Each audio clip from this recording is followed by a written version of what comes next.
sciatic nerve, sciatica. Ano po bang nangyari sa atin? Nadulas ba kayo? Hindi, wala. Pagmamaneho. Pagmamaneho, Oo. prolonged sitting. Okay. Wala kayong mga opera before? Ano, yung... Sige na. Ano ba? Cholecystectomy naman yung sa gallbladder, which is not related. Yung abdo. Okay. Sige lang, ano pa? Yun na.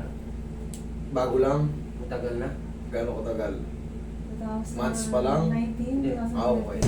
Hindi, ang iiwasan na naman natin, baka yung mga bagong tayo, kasi hindi tayo haplos-haplos lang, ini-squeeze natin, baka magtugo. Kaya tinatanong natin.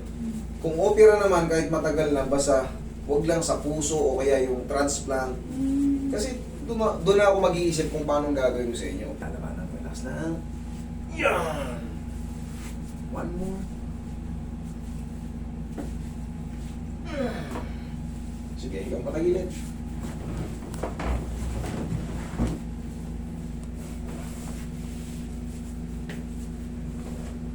Okay, relax na. Sa kabilang side. Hindi masakit pa. Oo, hindi masakit yan. Basta tama ang posisyon. Sarap. Basta tama ang posisyon, hindi na masakit. Okay, tapa. Sige po. Pero pagka nagbuhat kayo, tapos lumagutok yung balakang nyo, nako, I guarantee you, lumpo talaga kayo, hindi kayo makatayo. Hindi nyo may didiretso yung katawan nyo. Kailangan nyo may balik. Mas mahirap po yun. I-correct. Mas mahirap yun, pagka lalo pag pinatagal nyo. Pero kung bago lang, eh, sus, kahit nakapikit. Hindi naman sa pagyayabang, kaya-kaya natin yun.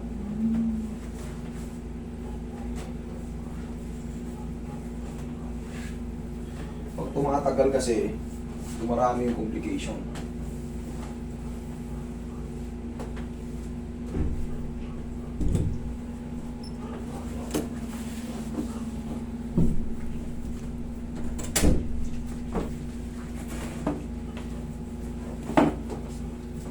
Tapos yung nararamdaman ni sir na pag ganyan, automatic talaga yun. Pag nagkaroon ng pinch dyan sa lumbar, nagra-radiate yan pababa. Tapos nag-ball. Hanggat hindi mo yan pinaayos. Puro patagilid niya ang upo ko. Mamaya kita mo, mupo ka ng maayos. Tignan mo, may ngalay pa. Normal, may parang kutik-kutik lang ng konti. Pero 3 to 4 days, wash out na yan kasi kailangan mo pang may pahinga yung tinatawag natin yung trauma, yung pinaka-trauma na lang yun.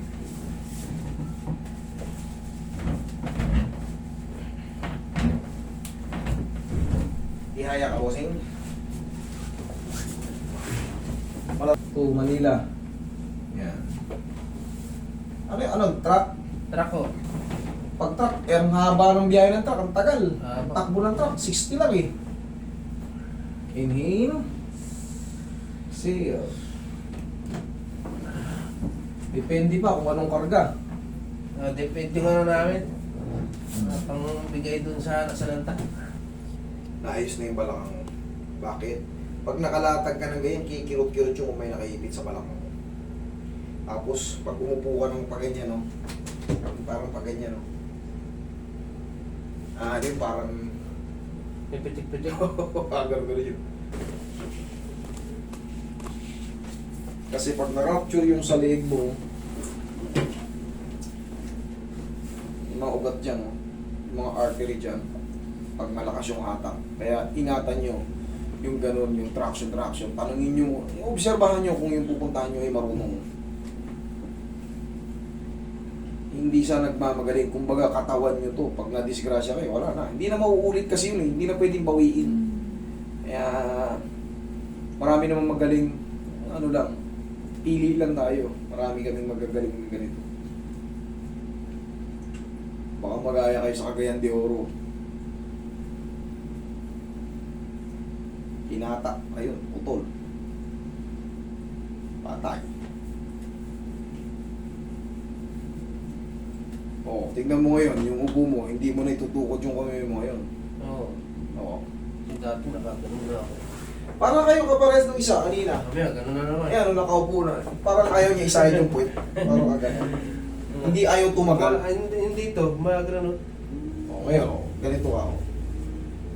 Oh, ayos na. Naramdaman mo kanina yung malakas sa tunog. Oo. Yun yung natawag ng mga facet joint. Pag naibalik ko yun ng tama, ayos na yan. Okay? For the meantime, huwag ka muna magtatatalon-talon ha. Huwag ka muna magbuhat ng mabigat kahit 3 to 4 days lang. Okay? Oo. Sige, thank you. Pero